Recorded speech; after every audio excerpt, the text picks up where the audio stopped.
Today, I'm sharing with you the details of my case as a victim of an organized crime, abuse, and torture at the hands of the FBI and their bribery clients. In the light of this case, several violent incidents occurred, including Robb Elementary School shooting, Colorado Springs Club Q shooting, and others. I ask you not to assume fake news until you have watched this entire video. My case serves as a stark example to the severe corruption that exists in the FBI. The agency's brutal crimes that is practiced clandestinely on thousands of victims and their sequences that affect millions of Americans, but also people from other nations around the world. These disturbing crimes are ranging from mass shootings, usually conducted by proxy, to human trafficking, remote neural torture and abuse on humans, modern slavery, cyber crimes, invasive surveillance, and many others. This case combines three distinctive criminal parties that are connected together. The FBI, Robert Trent, the CEO of my previous employer, Builders Capital, and his brother, Ken Trent, and also corrupt leaders from the Coptic Orthodox Church community in Seattle, Washington, the community that I joined in 2016 when I immigrated to the United States. On top of this community, my uncle, Girgis Hawzallah, was also a corrupt FBI agent. My recognition to the crimes started when I started employment at Ford in Feb 2022 as a remote cybersecurity engineer. In fact, my employment at Ford was a clandestine recruitment by the CIA that was not even made direct to myself. And without mentioning the details of this particular token and the reason behind it in this video, that is what I later concluded from the sequential analysis of the events. In other words, this was the entry to the CIA to engage me in the case without me even being told directly about such fact. And of course, a person with sound mind wouldn't disclose such information publicly, whether obtained directly or after careful analysis. However, due to the unique circumstances of this case and its way, it is deemed imperative for such information to be made public. As a result, the FBI and their bribery clients retaliated against the CIA by conducting several mass shootings, including Robb Elementary School shooting in Texas and several others. But that's a system for them among all other cases of the same nature. Again, before you assume fake news, please continue watching. And forgive me for any stuttering you may hear during my speech, as it is a result of the distress caused by the crimes that I will soon outline in this video. Here is the start of the implications when I first started at Ford. Starting from the initial implications, going through implications of school shootings, threats, and claim of responsibility. I sent an email with the subject "Key Takeaways" from today's meeting that I had with my manager at Ford, Curtis. So I sent him an email with the subject "Key Takeaways" after that one-on-one meeting with him, and shortly after, Builders Capital, my previous employer, shared a post on their LinkedIn with the headline as "Key Takeaways" from an event that they had.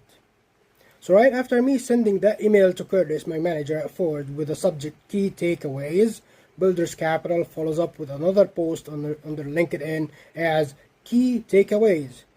But given the time interval, and also given the time interval in which these were made, it became a little suspicious to me. But I disregarded it at the time.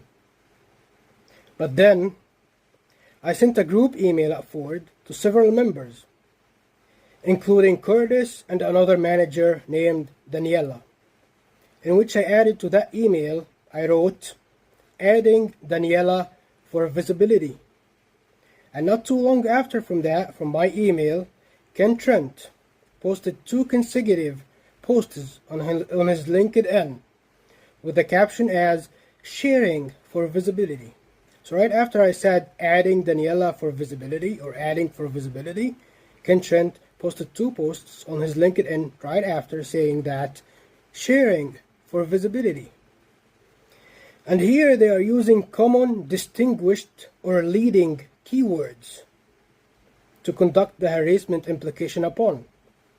And such alternation of matches based on distinguished keywords or leading keywords continued in other instances, and I could only interpret that at that time by a malicious connection between my manager Curtis and Builders Capital, and that was before I concluded CIA's involvement along with other findings throughout the case.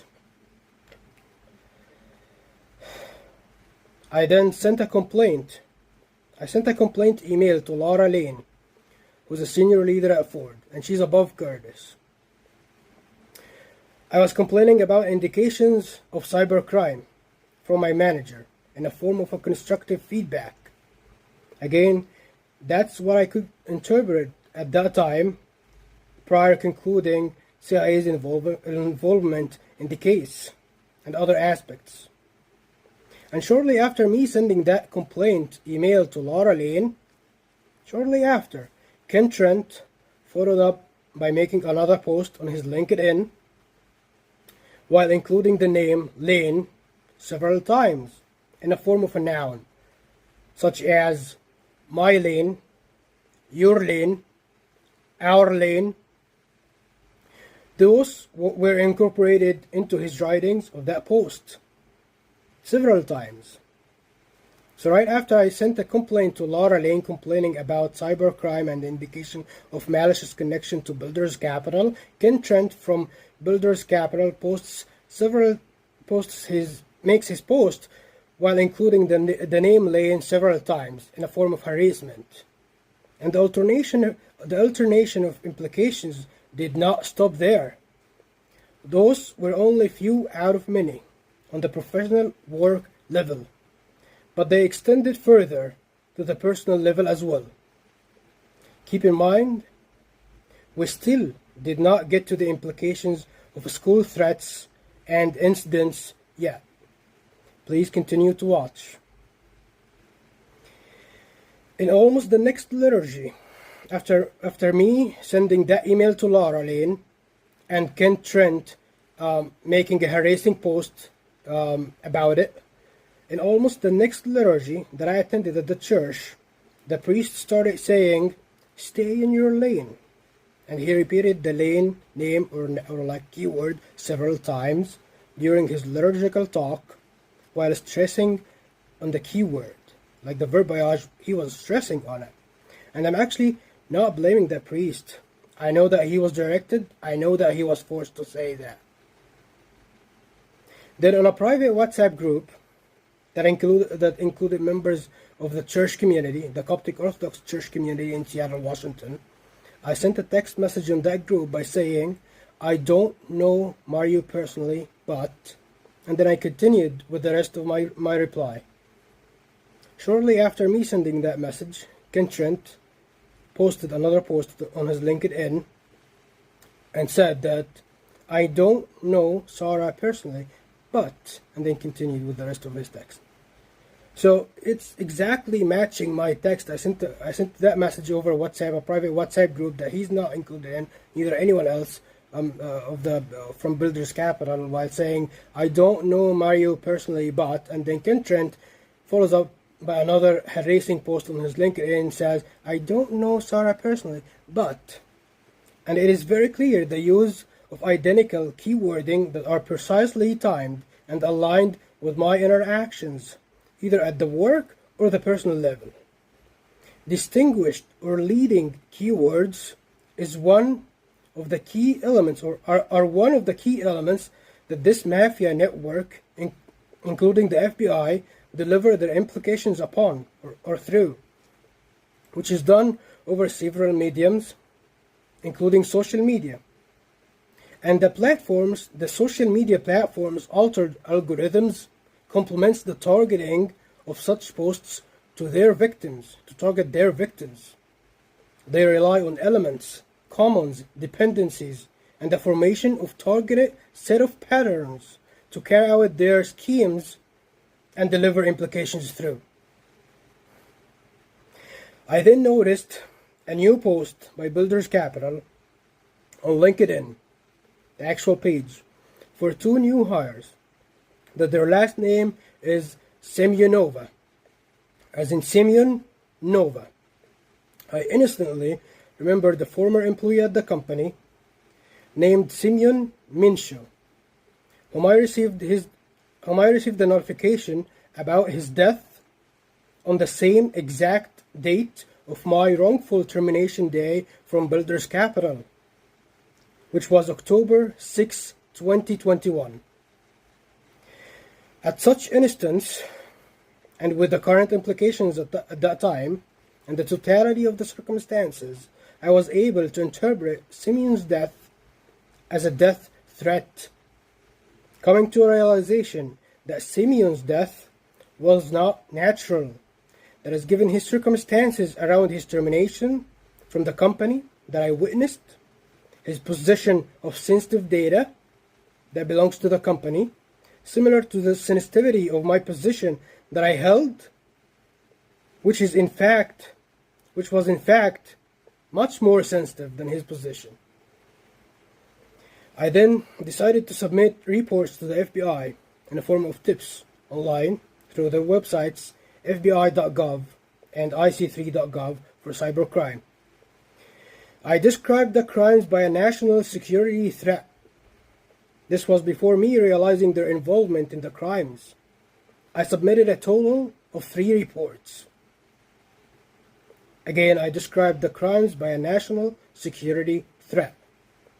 And right after I submitted those reports to the FBI, I opened YouTube on my cell phone, isolated cell phone and an isolated network. I noticed that the first video topping that feed of YouTube on my cell phone has the title of Obesity is a National Security Threat. Again, so I described the crimes by a national security threat in these reports that I submitted online to the FBI, and right after I closed my computer of submitting those reports, I opened my cell phone, YouTube, to find that the first video topping there was Obesity is a National Security Threat. And it's a clear harassing implication. But the FBI do not know what implications are, apparently. The methods of targeting are not only limited to digital platforms and social media, but also extends to streets, traffic lights, shops, home appliances, and others. And then, Ken Trent made another post on LinkedIn describing people by dogs. He said, I think people are dogs. He added, pack of dogs. Hashtag dogs. He repeated the dogs keyword several times. This is in addition to the previous implications, was simply an entry for Ken Trent to another series of harassing implications called the lost dog. From there, I started noticing several signs posted in front of my parking lot at my apartment complex for a lost dog. And then, while I was at FedEx mailing a report to CIA, a person randomly enters the store, sat in front of the desk that I was using to prepare that report that I was going to send to the CIA, while wearing a hat that had the text on top of it as the lost dog or lost dog. Again, that was me during mailing that package to the CIA at FedEx. And the second I exit my apartment, I noticed a large number of neighbors starts walking their dogs as if they are only timed on my time. I've never seen them before. I've lived there for probably 4 or 5 years. I've never seen that many people walking their dogs as soon as I started walking out of my apartment. But that happens every single time ever since the crime started. And the lost dog implications continued, and I added some of them to my published articles, including torturing of dogs to produce screaming and moaning sounds at the apartment next to myself as a form of harassment. On the same day of mailing a report to the CIA, while I was at FedEx, I started recording a gang stalking event. And as soon as I stopped recording, I opened Google on my phone to find that the first search suggestion came up as, "Can a camera record its own death?" You think this is a normal search result suggestion? Right after I stopped recording a gang stalking event while nearby FedEx during a mailing of another package to the CIA. I opened Google right after, and then the first suggestion to become as, "Can a camera record its own death?" But the FBI do not know what implications of threats are. It's not in their dictionary. They are not there. When I included in my report, in another report to the CIA, that was the first report, that I'm requesting justice. The first car I saw right after submitting that report had a poster with "No justice, no peace." Right after submitting that report to the CIA requesting justice, the first car I saw was targeted nearby my apartment, had the poster of "No justice, no peace." The FBI, nevertheless, do not recognize these as threat implications, and for some reason. Please continue to watch to learn about the school shooting threats implications. Another instance, a person from the church community sent a message over to the same WhatsApp group that was mentioned earlier, implicating for the circumstances by randomly saying, "Trying to tell us about the Ukraine war." Just randomly like that, and without mentioning their name, but their message did not correlate to the context being exchanged on that WhatsApp group at all. It just did not make any sense. Has no correlation whatsoever to the text being communicated, where he was saying, "Trying to tell us about the Ukraine war." And then not too long from that, I saw a woman standing by traffic light before I took the right turn to Gerges' house, before I realized his involvement in the crimes, apparently. And then that woman was holding a sign, a large sign, with a large text on it, printed as "Peace or Ukraine," like that. She was holding that sign like that, at the traffic light, directing it in my way, in my face, my direction, and then that sign had "Peace or Ukraine" right after that text. Again, that was before I realized Gerges' connection to the crimes. But the FBI still do not recognize these as threat implications for over 2 years. They are in fact not aware of implications mean, as per my phone calls to them, in which I will thread later in this video. And it seems that the FBI is in need for someone to do their jobs, or perhaps to educate them on how to do their jobs. And here is the start of the implications about school shootings. The next day, after I took a flight to my sister in Chicago, which was following a day that I was going to be killed on, I woke up on the news of the mass school shooting at Robb Elementary School in Texas. And shortly after I learned about that news of the shooting at Robb Elementary School, I received a call from the recruiter who hired me at Ford, randomly telling me that all schools in Michigan are shut for the day. Michigan is where Ford is located at. In fact, and without him hinting about that, the linkage of the incident to the crimes was the first impression I perceived upon hearing the news.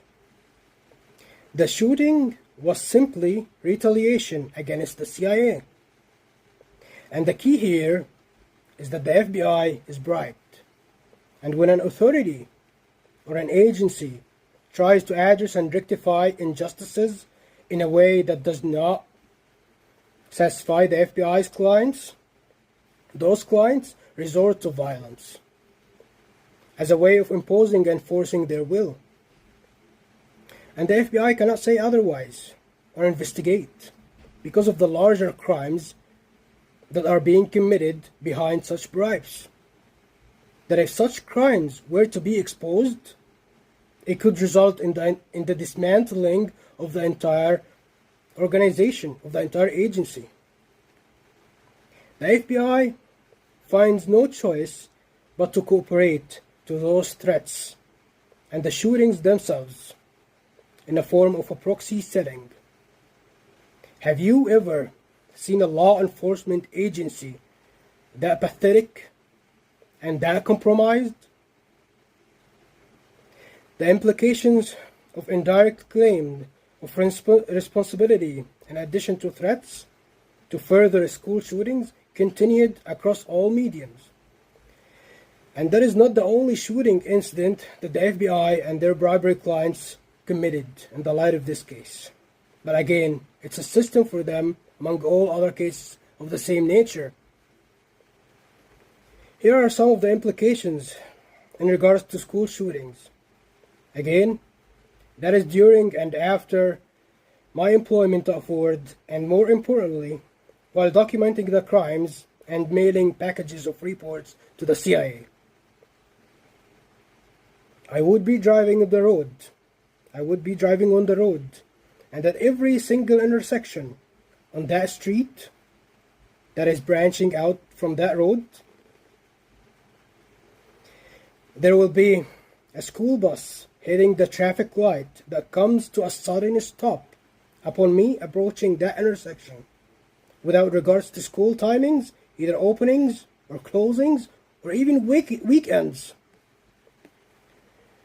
The school buses are precisely timed that every bus comes to a stop at the beginning of such traffic light.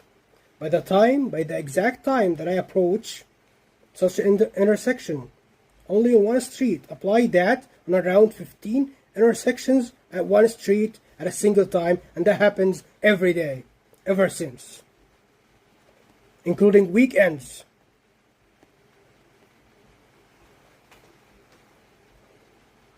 These threats are actually intended to be delivered or relayed, to be more accurate, to the CIA, given their involvement in the case and their observation to the events in real time.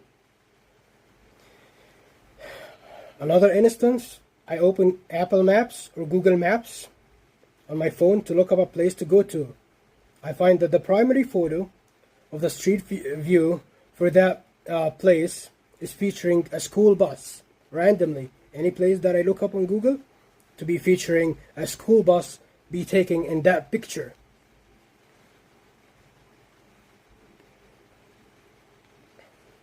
I open YouTube, and the videos that are topping my feed would be featuring school buses. Not only, but precisely targeted videos with certain titles. For example, A video includes a school bus for a school that is named Easy Dog School Bus. Have you ever heard of a school named Easy Dog? And simply, this is an implication to claim of responsibility and further shootings by Robb Trent, the CEO of Builders Capital. The easy term that was included in that video on that school bus on YouTube, the easy term in itself was given to a financial system that the company, Builders Capital, used to operate. It's now deprecated though. And it was called Easy Builders Capital. Then comes the dog keyword that is appended to the easy on that video on YouTube of the school bus, the targeted school bus, to combine both school threats implications to the lost dog implications at one time.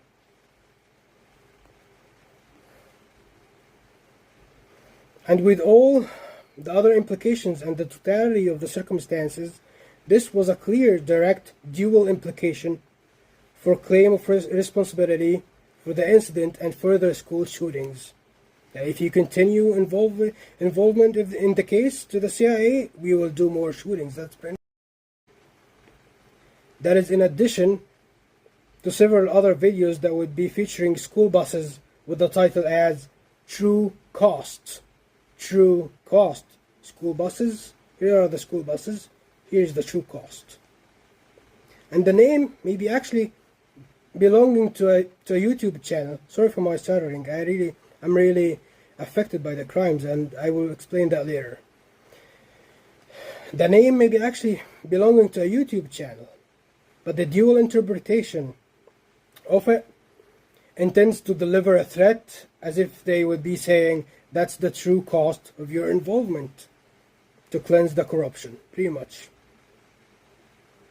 Targeting and implications at its finest.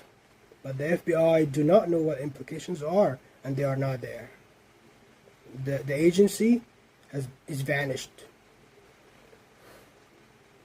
Another instance is that during one of my writings, and this one is very subtle.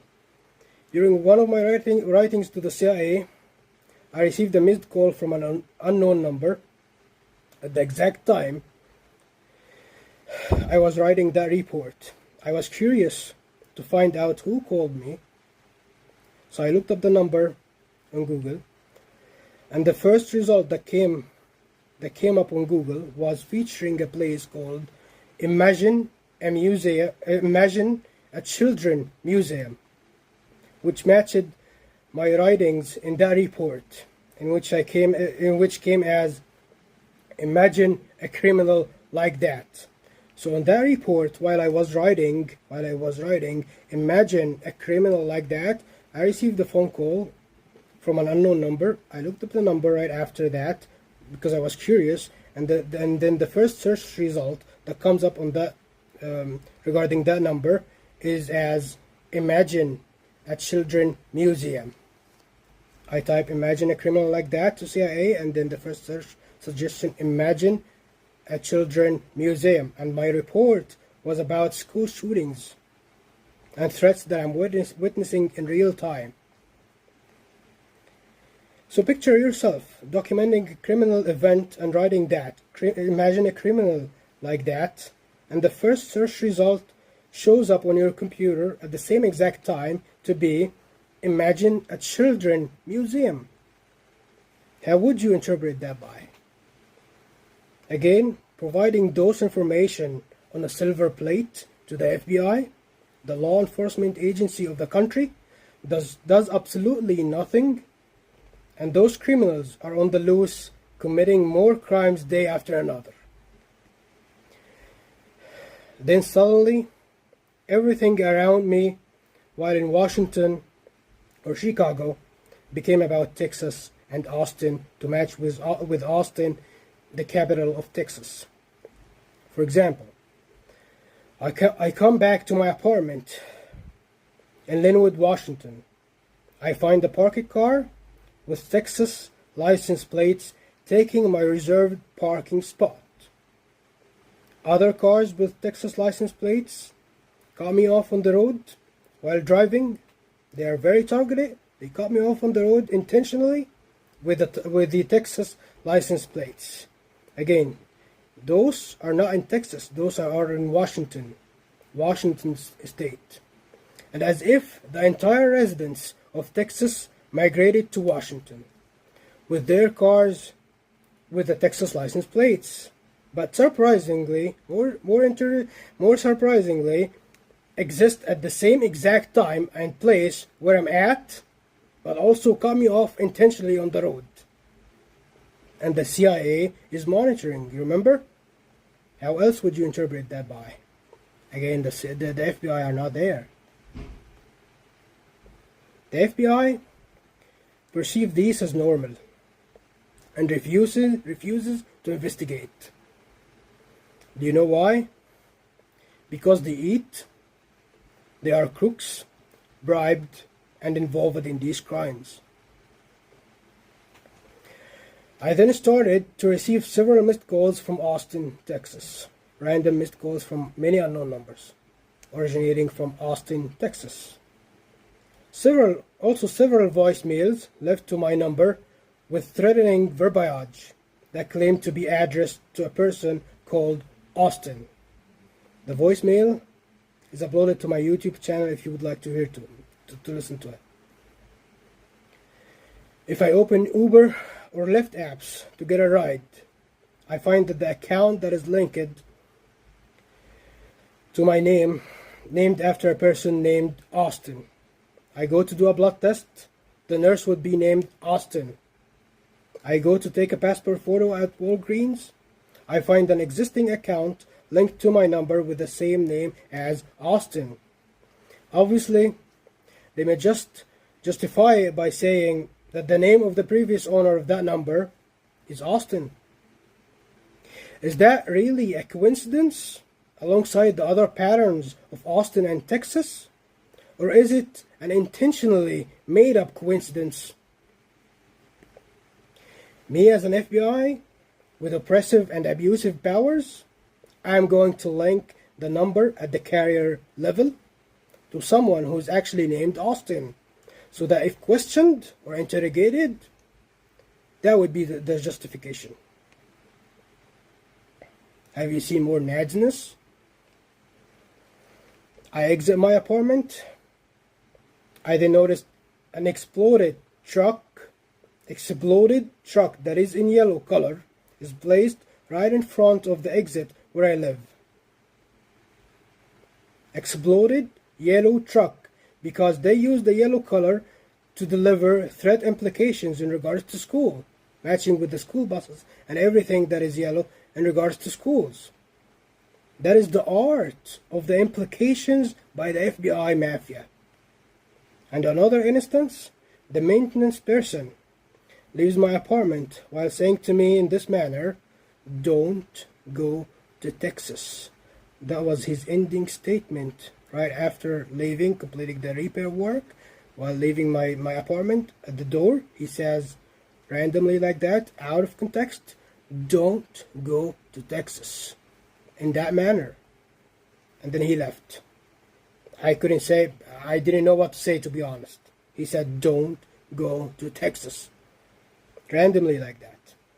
He came, per my request, when the FBI's gang stalker, who lives above my apartment, started leaking water down to my ceiling intentionally. I was also able to interpret implications that preceded Robb Elementary School shooting that I did not understand at that time, prior to the event, of course. A subtle one of those implications that came prior to the incident, was a post by Junie, who's the wife of Gergis Hafzallah, the corrupt FBI agent, where she said on her Facebook account, "Wake up, Seattle School District. No one is more important than the teacher and the child." Again, that was the wife of Gergis, the corrupt FBI agent. She said on her Facebook a couple days prior to that event. She said, "Wake up, Seattle School District. No one is more important than the teacher and the child." Continuing to the other implications that preceded the event, the incident of the shooting, on the following day from the previous events, Gurgis looked at me randomly and said, "The babysitting." He looked at me and paused, and randomly, out of context, with no correlation to our conversation whatsoever, he said, "The babysitting." Our conversation did not involve any relation to babies or babysitting. He actually said it in Arabic, for whom understands the language, where he said, "Asl al-babysitting," which has more impactful implication than in English. And you may be asking how this is a threat implication if no one was around us. Again, because it is related to the CIA, given their involvement and continuous 24/7 observation of the events in real time. This method of delivering the implications is carried out through many other events, but in much more severe forms. Then his wife, Jenny, Gurgis's wife, Jenny, started posting babysitting stories on her Facebook, randomly like that. Another subtle implication prior to the incident of Robb Elementary School shooting, I was at Starbucks in the morning attending a Ford WebEx meeting around 2 days before flying to Chicago. A big tall man suddenly entered the store in aggression, holding a little girl and around the age of 6 or 7 from her hand like that, aggressively. He came next to my table while holding that little girl and holding a laptop by the other hand. Threw his laptop, so this is the laptop, threw his laptop like that, aggressively, on that table that was next to me, and he said aggressively while showing agitation and menace. But before that guy comes into the store and sits like that with that little girl, another person preceded him by a few minutes at Starbucks, claiming that he will be fixing the CCTV cameras, and took them down. The FBI does not know what implications are, what threats mean, or what crimes mean. They are not there. They actually undermine my reports and make fun of it. They make fun of them. Then Gurgis's daughter, actually daughter-in-law, Maria, in an event after the previously explained ones, carries her baby. She literally did that.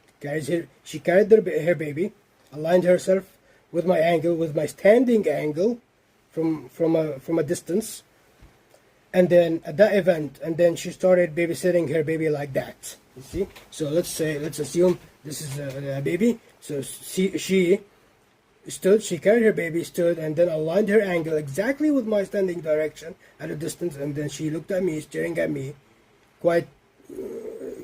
she stared at me well, and then she did that. But very aggressively, like, come on, like the baby must be sleeping or something, what's going on here? And she's doing that, like, very much. And then, when I'm trying to give her the benefit of the doubt, right? So I turned my angle in a completely different, opposite direction, and then what she did is she circled around the place, and she aligned herself. She realigned herself again with my standing direction and angle at a distance, looking at me, staring at me, and babysitting her baby, her child, like that, aggressively. Like you see, but the CIA sees, of course, right? So the CIA sees.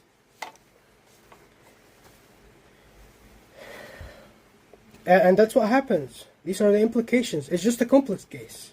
But the FBI are not there.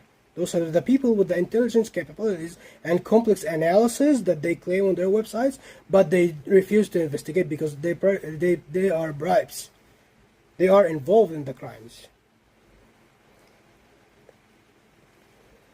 Well, I guess you can't ask someone to investigate their own crimes, right? On the other hand, and more on the church community side, along with other events, I sent a work email requesting an investigation of the logs. Again, I requested an investigation of the logs. Not too long after, a post with the text CSI, Crime Scene Investigation, was made by one of the church's Facebook pages about resurrection. Have you ever seen a church posts about a biblical event or a resurrection event and name it after and just call it Crime Scene Investigation? That's a biblical event. The same church, and that was right after me requesting an investigation of the logs. You see the match? And then the same church post also made the text, "Who moved the stone?" appended to that the previous text of the crime scene investigation. Who moved the stone? And while me reading that text of who moved the stone, along with the previous, I received a notification on my phone from YouTube for a video that is titled as Who is the reason? Who was the reason? Sorry. But it was in Arabic. So while me reading that text, who moved the stone, I instantly, at the same exact time, I received a push notification on YouTube on my cell phone that says, who was the reason? And here's the art of coupling matches where the interpretation of who moved the stone interprets to who was the reason. At the same exact time of me reading that text. And you may be wondering, how did they know when my eyes felt on that particular text? It is through the advanced chip technology that they abuse humans with, that allows precise access to humans' eyesight and gaze in real time. And some hear a chip and they think of it as a mental health issue. The chip and the technology that I'm being tortured with is perceived mental illness, but the same exact chip impresses people when advertised commercially and is not perceived the same. Ignoring credible, documented resources and patents for such technology that are published on government sites, some of which are classified as banned biological weapons. That is also ignoring my CT scans that are showing the chips. Yet they still claim mental illness. Could it not be Neuralink or similar? Could it not be an advanced technology, intelligence technology, that was implanted during a surgery that I underwent in the past? I also do not expect a medical provider or a radiologist to declare that in their report, or simply tell me, "You are chipped, sir," especially when the FBI is behind that and imposing their oppressive powers to covering up on such crimes. This is the art of nadness by the FBI. The extremity of their crimes are beyond what most of the people can comprehend, which is why they may be perceived as not true to some. This is also the primary reason that I'm stuttering right now, and I have never used to be stuttering like that. I'm fighting to produce the words and to read them. In a later date, the same priest who previously repeated the lane name several times passed by me at another different liturgy in the church, stopped for a second by me while passing at the church, and he signaled a small white card, like that. He passed by me, he paused for like a second, and then he signaled a white card like that. And then he walked away. He walked back to the altar. He literally did that. He stopped by me for a second, He did that. And then he continued to walk back towards the altar. Again, I'm actually not blaming him. I actually asked him to testify by that. I know that he is oppressed. He was directed to and forced to do these things and say these things and all that. When I tried to report the crimes to the police in person, I found that every single police station that I went to is either closed or shuts its gates once I arrive. For example, I went to St. Charles Police Department in Chicago in June 2022. Shortly after I parked, the gates were shut almost instantly, which gave me the impression that there are anticipated threats. After I tried to report the crimes at St. Charles Police Station, I went to get a haircut to notice that a pickup truck parked next to the shop with a human head, a silicone human head hanged on the back of it. Again, a human head hanged that appeared to be in silicone on the back of that truck, right after me attempting to do a police report at St. Charles Police Station. And then, on December 5th, 2022, I called the FBI to submit another report in hopes that they may cooperate, and I tried to give them the benefit of the doubt again. I made a total of 4 calls, and I was connected to 4 different agents. During each call, the agent asks me, "And what they are saying to you?" in that exact humiliating, harassing manner. He says, "And what they are saying to you?" in that manner. Then I responded to him, "They don't send threats directly, but they send implications to threats instead." The agent then harassingly repeats the same exact question in the same harassing manner. "And what they are saying to you?" I then attempted to rephrase my response. He ended the call right away. And with every agent out of the 4 that I was connected to, they asked the same exact question in the same manner. Then hangs up the call without taking any information, showing respect, or offering any meaningful assistance whatsoever. On my last 4th call, I told the agent, before they attempted to hang up, it is at least my right to provide the names of the suspects that I'm reporting. She couldn't respond. I listed the names, and they never investigated, nevertheless. And it seems that the FBI are not aware of what implications to threats mean. They undermined and ignored each report that I submitted, either electronically or over the calls. I was expecting at least an agent to come and take my testimony from me in person, but that also has never happened.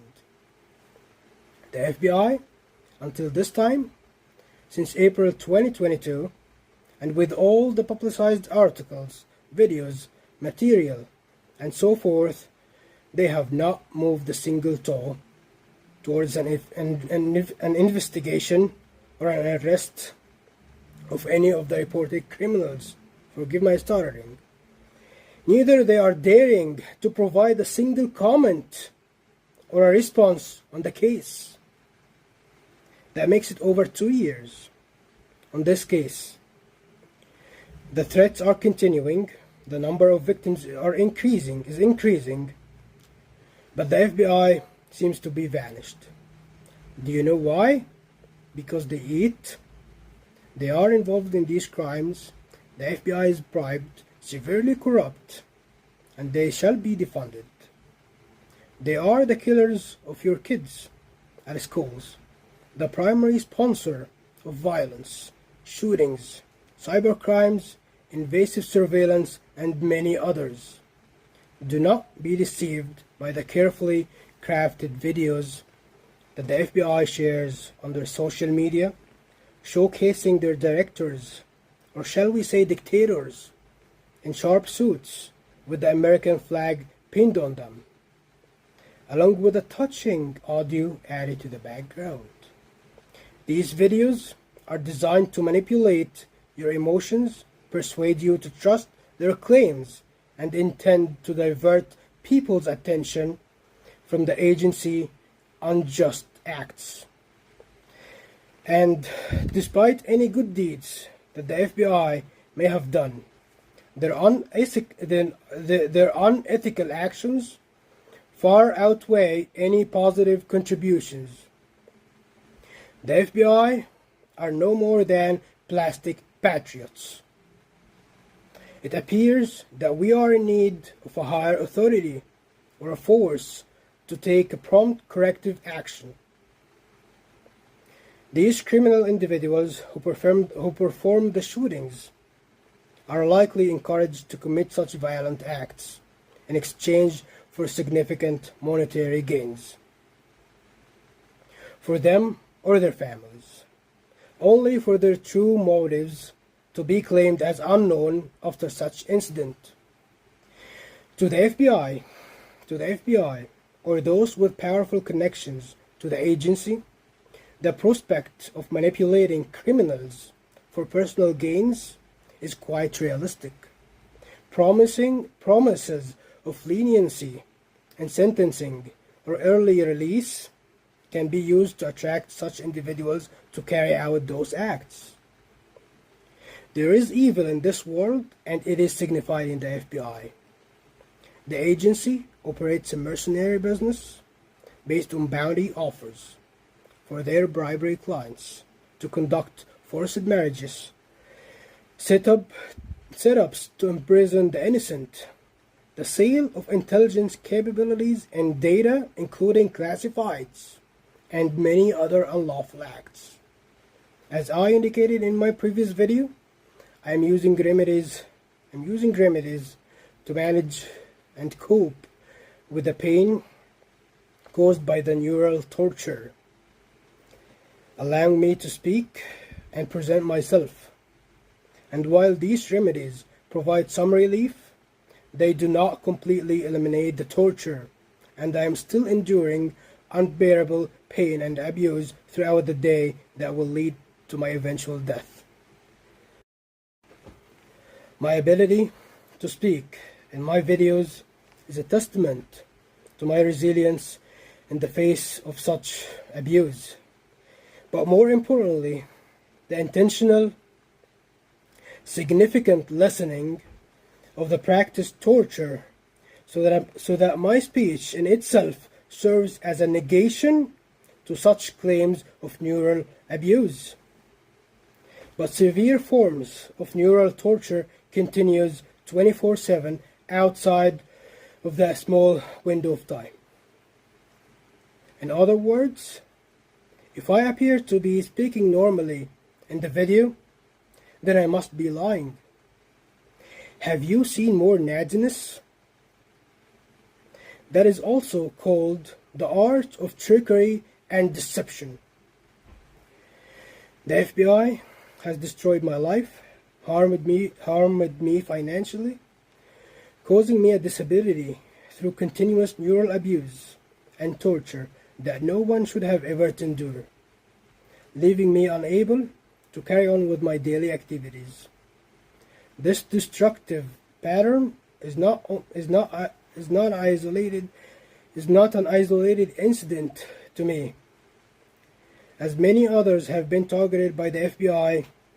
The corruption within the agency poses a serious threat to our country and the national security.